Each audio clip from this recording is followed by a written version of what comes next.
संसार के 5 सबसे शक्तिशाली दिव्य धनुष कौन कौन से थे? हिंदू पौराणिक कथाओं में देवी देवताओं और नायकों के दिव्य धनुषों की कहानियां भरी पड़ी हैं, जिनमें अपार शक्ति और महत्व था। ये धनुष केवल हथियार नहीं थे, बल्कि दैवीय अधिकार, सुरक्षा और ब्रह्मांडीय व्यवस्था के प्रतीक थे। वे अक्सर युद्धों में महत्वपूर्ण भूमिका निभाते थे और अच्छाई और बुराई के बीच शाश्वत संघर्ष का प्रतिनिधित्व करते थे। पिनाक धनुष।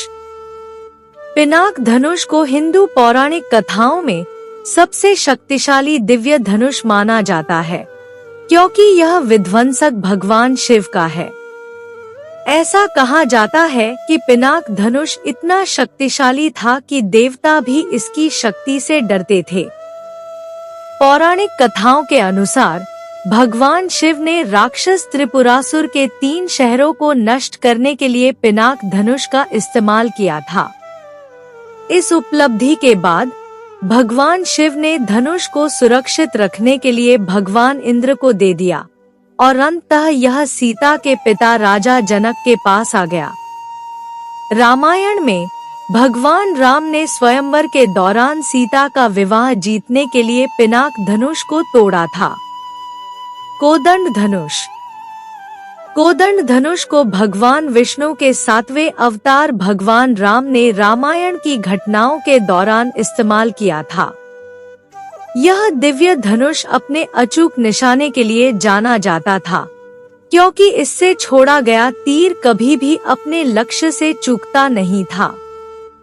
कोदंड धनुष के उपयोग का सबसे प्रसिद्ध उदाहरण तब था जब भगवान राम ने लंका तक जाने के लिए समुद्र को सुखाने के लिए इसका इस्तेमाल किया था, जहां उनकी पत्नी सीता को राक्षस राजा रावण ने बंदी बना लिया था। सारंग धनुष। सारंग धनुष भगवान विष्णु से जुड़ा एक और दिव्य हथियार है। इसे मूल रूप से दिव्य वास्तुकार विश्वकर्मा ने पिनाक धनुष के साथ बनाया था। पौराणिक कथाओं के अनुसार सारंग धनुष का इस्तेमाल भगवान विष्णु ने भगवान शिव के खिलाफ तीरंदाजी की एक दिव्य प्रतियोगिता के दौरान किया था। भगवान विष्णु विजयी हुए और धनुष अंततः विष्णु के अवतार परशुराम के पास आ गया।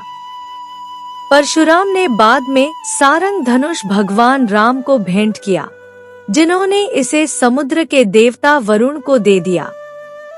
गांडीव धनुष। महाभारत के नायक अर्जुन ने गांडीव धनुष धारण किया था।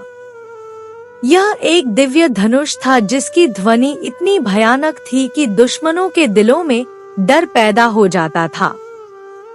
पौराणिक कथाओं के अनुसार गांडीव धनुष भगवान ब्रह्मा द्वारा ऋषि कण्व के आश्रम के आसपास उगने वाली पवित्र घास से बनाया गया था। भगवान ब्रह्मा ने यह धनुष भगवान इंद्र को दिया, जिन्होंने बाद में इसे अग्नि देवता को दे दिया।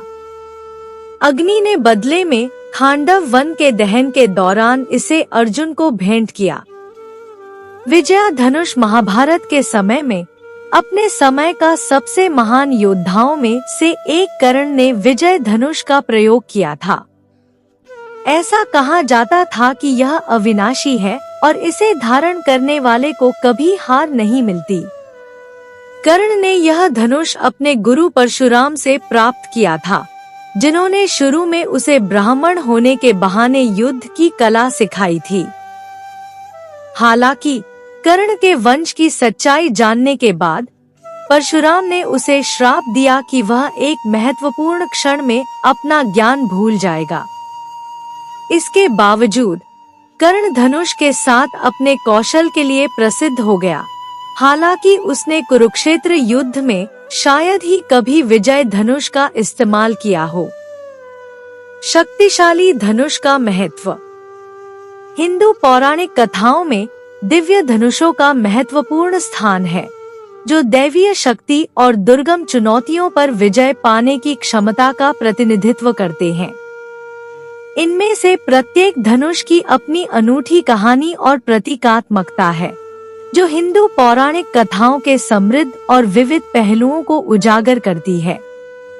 निष्कर्ष के तौर पर ये दिव्य धनुष सिर्फ हथियार नहीं थे, वे हिंदू पौराणिक कथाओं में शक्ति, भाग्य और अच्छाई और बुराई के बीच शाश्वत संघर्ष के प्रतीक थे। उनकी कहानियां उन कालातीत विषयों की याद दिलाती हैं, जो विभिन्न संस्कृतियों और पीढ़ियों में मानवता के साथ प्रतिध्वनित होते हैं। उम्मीद करती हूँ यह कहानी आप लोगों को अच्छी लगी होगी। अच्छी लगे तो लाइक करें, अपने दोस्तों के साथ शेयर करें, मेरे चैनल को सब्सक्राइब करें, कमेंट में जय श्री राम अवश्य लिखें। कहानी सुनने के लिए बहुत बहुत धन्यवाद। मिलती हूँ एक और अच्छी कहानी के साथ।